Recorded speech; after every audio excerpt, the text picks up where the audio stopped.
বসন্তকাল এলে ওগো গাছগাছালির কি মজা। সবাই মিলে উড়িয়ে দিল কিশলয়ের ধ্বজা। সেজে গুজে চলল সবাই উৎসবে যোগ দিতে। শিমুল পলাশ সবার মাথায় টুকটুকে লাল ফিতে। কৃষ্ণচূড়ার আগুন রঙে ওড়না ওড়ে তার।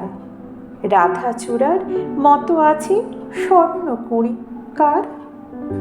চারুই পারুই ভাই বোনেরা করছে কি হাঙ্গামা। ওদের যে চাই গোলাপি আর বেগুনি রঙের জামা। আলোকসজ্জা নইলে কি আর এমন শোভা খোলে। অমল দাসের বাড়িতে আজ ঝাড় লণ্ঠন দোলে। মুখ লুকিয়ে শুকিয়েছিল মাদার গাছের ডাল। দক্ষিণ হাওয়া খবর পেয়ে সাজল লালে লাল। ভিনদেশি এক অতীত এলো শাকিব মাদুরাই। নামখানি তার ছায়া তরু, রূপে সীমা নাই। রুদ্রপলাশ নামটি বড্ড কঠিন এবং ভারী। কমলা রঙের পাপড়ি তাহার।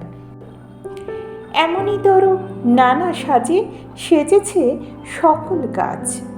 সবাই মিলে করল শুরু মহোৎসবের নাচ।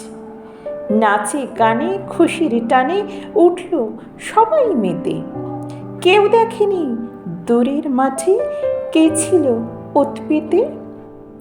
হিংসুটি এক কালবৈশাখী হঠাৎ এলো তেড়ে। কাঁপিয়ে দিয়ে গাছগাছালি শয্যা নিল কেড়ে। ফেলল ছুঁড়ে নতুন জামা, ঝাঁকিয়ে দিল চুল। পথের ধুলায় লুটিয়ে দিল সত্য ফোটা ফুল। ধ্বংসলীলা সাঙ্গ করে উধাও হলো শেষে। কেন এমন দুঃখ এলো হাসি খুশি দেশে। আসলে যে এমনি করে জীবন ধারা বয়। সুখের ভীষণ কাছেই থাকে দুঃখ পাবার ভয়। ফুল ফোটানোর মাসেই আসে কালবৈশাখীর হানা। বিপদ কোথায় লুকিয়ে থাকে চায় না তাকে জানা। তাই বলে কি শিমুল পলাশ ফুটবে না আর কাল।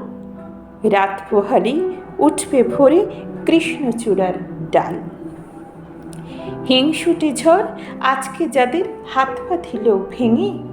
কালকে তারাই নতুন করে উঠবে আবার রেঙে। না হয় আবার ঝড়ের রাতে দুঃখ পেতে হবে।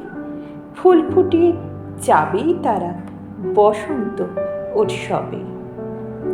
ফুল ফুটিয়ে যাবেই তারা বসন্ত উৎসবে।